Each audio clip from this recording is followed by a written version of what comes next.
What is up, Slap Fight fans? I am Jason Burgos, and I have the pleasure of being joined by one of the greats of this fast-growing sport. On May 6th, on Fight, he will compete for the SlapFIGHT Championship heavyweight title against the top-ranked competitor in the game, Darius the Destroyer. And that man I speak of is the People's Champ, the man who should have gotten the Slap Fight Fighting Comeback Fighter of the Year in 2021 if the award even existed.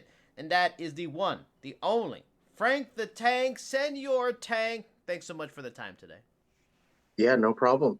So, before we get into this massive fight coming up, I want to go first back to your two fights with the bell, which for my money are maybe the two best heavyweight bouts ever in the promotion's history. Now, not only because they were amazing fights to watch, but because like the stories, the narratives in them. The first being in the first fight, you going lefty because of the massive experience gap between you two. And the second fight, you going out for vengeance, trying to get revenge in the rematch.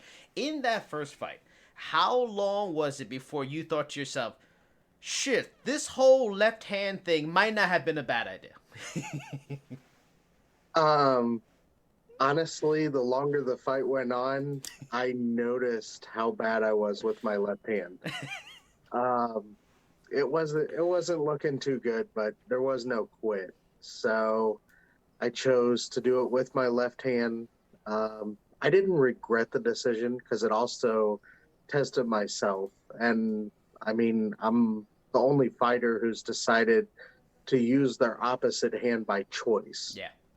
Um, it wasn't the best decision I've made, but it it's for the sport. I'm Yeah. having fun. I'm doing what I want to do, so that I don't have any regrets. And you know what's interesting is while you felt you weren't great at it, I was still impressed. For someone you would think like for normal people they are a mess dribbling a basketball with their weak hand, and you were still highly competitive, still almost won that fight. And like going into that, even afterwards, I'm in a way I'm a little surprised you didn't think that you didn't do better. Like, what do you feel you could have been better at? Because I think for most people watching, they were still blown away. Like, how is this guy good also with his left hand? I can't even dribble a basketball by left hand. Um, well, I wouldn't really think like I didn't think that it was bad in terms of I more noticed an extreme power difference Ah, between my right hand and my left hand. Like okay. everybody could hear the massive smacks that were coming in. The Mm-hmm. sounds were great. Yeah. The still had very good accuracy because Yep. I took the technique that I used with my right and used it with my left. So I mean, it wasn't horrible, but I myself noticed a huge power difference. Was the rematch at that time the biggest fight of your career? Because if you lose again with your strong hand this time around the rematch, the belt steals all the momentum you built in a really good, unbelievable 2021. Maybe steals this long sought after rematch for the heavyweight title with Darius. Was there like kind of a little bit of a new level of pressure going into that fight? Because honestly, for you, there was a lot more to lose and a lot more on the line really than for him. Um, I wouldn't really say there was a whole lot of pressure. Because I don't go like I have fun with the sport. So I don't push myself to I have to win. There's no other choice. That's all there is. Okay.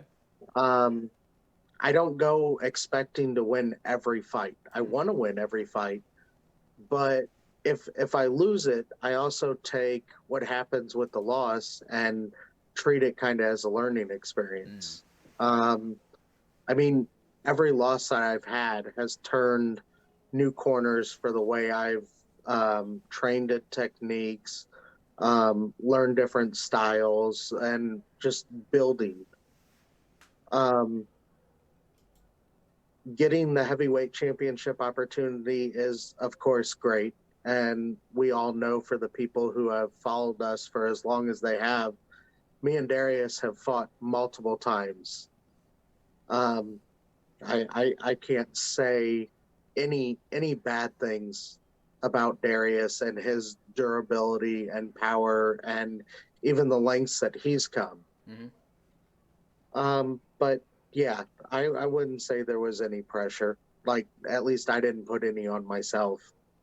And I'm glad you brought up the fact that losses have only improved your technique, your understanding, your knowledge of the sport, how you go about approaching the sport and stuff like that. Because I believe this is the sixth time you and Darius will compete. On May 6th, while you have never beaten him, the fights were always very close. The last one was actually, still a long time ago. I think people paying attention to the sport understand you are much better than you were back then. But explain for the people that watch this that maybe they're new. Maybe they didn't see those previous encounters. Explain why you are a far different slap fighter than you were back then in those other previous fights on a physical and a mental level. Because even recently, you lost a lot of weight, and that led to a really great year. Like, talk about all those things that make you far different than the guy that faced him last time. Well, and that is one of the big things. I weighed a lot more. I recently, over the past 3 or 4 months, actually started. I got a trainer. I've Wow. changed the way I eat. I've changed the way I practice. Um, I never really did a whole lot of like hard training in terms of trying to develop myself and make myself better. I kind of just I walked in, did the slap fight, win or lose, that's what it was. Yeah. So putting a lot more effort towards it now, trying to take things a lot more seriously because I mean the popularity is growing, the need to keep improving is there.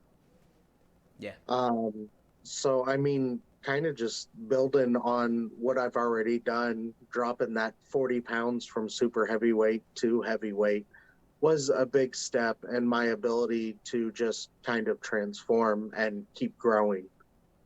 And I was planning to ask if there were any kind of differences in terms of maybe what you did preparation wise and stuff like that. And you kind of nailed it a lot. Is that mainly the main things in terms of going into this fight that were different? The trainer, the taking it, the how you look and view the sport, how you go about preparing for it. Were that the main things, or were there any kind of like technical things, maybe offensively, defensively, that you maybe did some tweaks or adjustments in because of this fight, because of the level of competition? This guy is number one. This guy's the top guy right now. Were there any changes on that level too? I wouldn't say there were really like many like obvious that I like put any differences ahead of anything else. I kind of still train the same way. I still build myself up. Um, Kind of just doing my striking training. Just everything's kind of the same. There's really, without being in the actual fight, there's only so much that you can practice Mm. because I can tell you personally, outside of a fight, I'm not going to practice getting hit in the face. I don't want any part of it. So a lot of it is it's just kind of like training yourself Mm. and like in terms of me and Darius have gone multiple rounds and long fights. So endurance for my striking, making sure I don't like hurt my hand like I've done in longer fights. Mm. Back in 2021, I didn't do a whole lot of long fights. I mean, the last fight that I did was with the bell, and we did an 8 and 10 round fight. So, Right. I mean, those are the longest I've done in a while, past like 5 rounds or anything like that. So, getting back the endurance for the striking and a lot, not throwing out my shoulder or elbow or anything like that Mm. is kind of the biggest thing I can work on. And I was planning to ask too because, like, say for example, Wolverine, another top guy, a friend of yours, Darius is proven his durability. Although there is some people that feel he will flinch a little bit and stuff like that. But you know, I was gonna ask, did you feel maybe you need to get after him earlier, or you're preparing for a marathon? But it seems like you're expecting an endurance test, a long fight, just like the last ones you've had. But since you mentioned that trying to avoid those injuries so you can be at your best going further into the fight, has that been an element of maybe what now working with the trainer that you are telling the trainer, hey, I want my shoulder to be as strong as possible, just so it can deal with the damage. My wrist, maybe my hand, strengthening my hand. Like, were those any kind of, like, was durability and building your ability to take the damage given and continue on part of the preparation for this? So ever since I got the trainer and everything, one of my big goals at the very beginning was to work out shoulders, neck, stuff like that, to like find ways to loosen up the muscles, but also make them stronger. Okay. That has been a big thing from the beginning that I started all of this, because I don't want to throw out my shoulder. Yeah. I've watched a few fighters that get not bad, but minor injuries while they're striking. And that's something that I really want to avoid, especially if I'm going to continue to take this as long as I can. Right. Um, I am one of I think the oldest fighter besides maybe one other person, Baby Ray. So I got to take that into consideration. I don't have the longevity that a lot of these guys have. Right. These younger guys that can take the punishment, that can injure themselves and come right back. I can't do that. So doing it now while we're still early and getting, I mean, 3 years, but still getting in the early steps of it, trying to make myself better. And this is why I enjoy talking to you, and I think it's educating any people that are longtime fans or getting into it now, just how the psychology, how this sport is growing, and your depth of knowledge and everything. But I have more questions about that. But before we get to that, a friend of yours, Wolverine, had maybe the greatest slap fight of all time against Darius in Darius's last appearance. Darius won, but were there any key takeaways from you from watching that fight where you maybe felt, okay, that's maybe something I can use, or maybe something I should avoid, anything helpful going into this next bout with him, or maybe even any tips that you got from Wolverine after that fight? Um, I, Honestly, I think one of the big things about watching the other fighters, we're all different, and especially between, I mean, me and Wolverine, also two different weight classes. Yeah. Except when he moved up to fight Darius. But Wolverine, the way he does his strikes, I mean, me and him have talked days upon days about strikes and the way we use them, and the way we deliver everything. Um, Wolverine has his own style that I can't really do. I mean, as far as the fight goes, just an insane amount of damage, insane amount of rounds. I don't even know about coming close to that. But just watching the fight, watching the way they react, watching movements and everything like that, and the way they're taking strikes is kind of the things that I can kind of look at and determine. There's not, huh? No, keep it going. There's not really a whole lot in terms of that I like to take from other fighters, because of the fact that we're different. We all throw our strikes different ways. We throw our body different ways. It like me and Wolverine, again, we're different sizes. Yeah. So his strikes are harder for me to actually use. In terms of Darius, he seems like he has a faster. So on the 3 count, his third like wind up is a lot faster. I can't do that because of the way I move. But I mean, just it all comes down to who we are and how we learn everything and what we decide to do. Interesting. Now, want to get your perspective on kind of just the promotion and general kind of things, because like I respect your knowledge of this sport, because like you mentioned, you really been there at least with his promotion since the very beginning.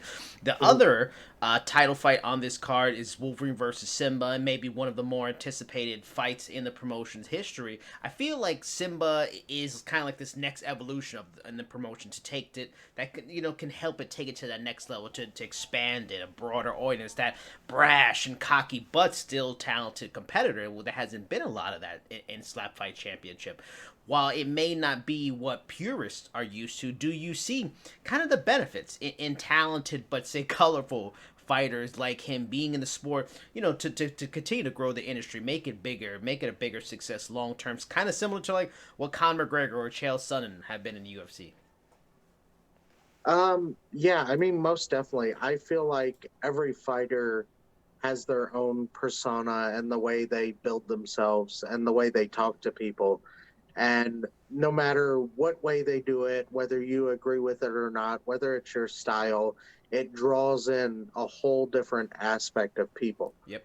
So, like, I could have a whole people that like the humble personality, that like just the respect and everything. Mm. And then you can have like Simba's, he's brash, he's outgoing, he's in your face with his speech. So I mean, again, kind of like the Conor McGregor, that Yep.